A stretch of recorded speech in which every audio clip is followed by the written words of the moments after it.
La 308, c'est la compacte star de Peugeot. Malgré ses 2 années et demie d'ancienneté contre quelques mois pour sa principale rivale, la Renault Mégane, la Lionne n'a pas pris une ride. Ses formes massives et ses lignes sportives sont toujours dans l'air du temps.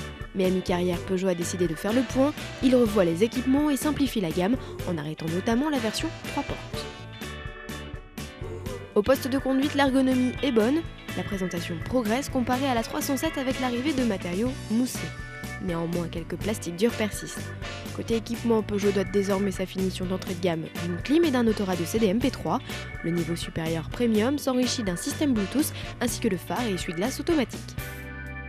En diesel, 3 blocs de 90 à 140 chevaux sont à l'affiche, mais un seul tient la vedette, le HDI 110 doté d'un filtre à particules de série. Malgré l'embonpoint de la compacte, il offre d'excellentes performances tout en étant sobre.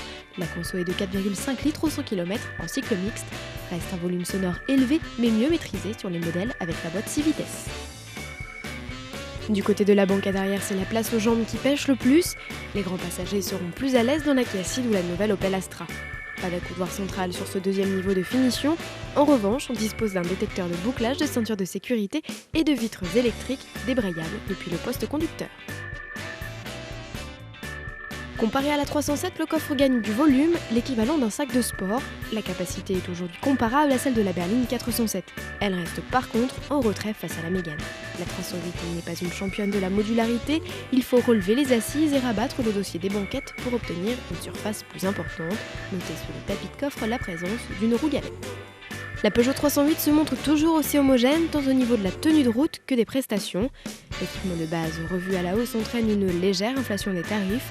Le ticket d'entrée pour le HDI 110 est fixé à 21 450 €. Notre finition premium est facturée 22 750 €. Au final, seulement 50 € de plus que la nouvelle Mégane.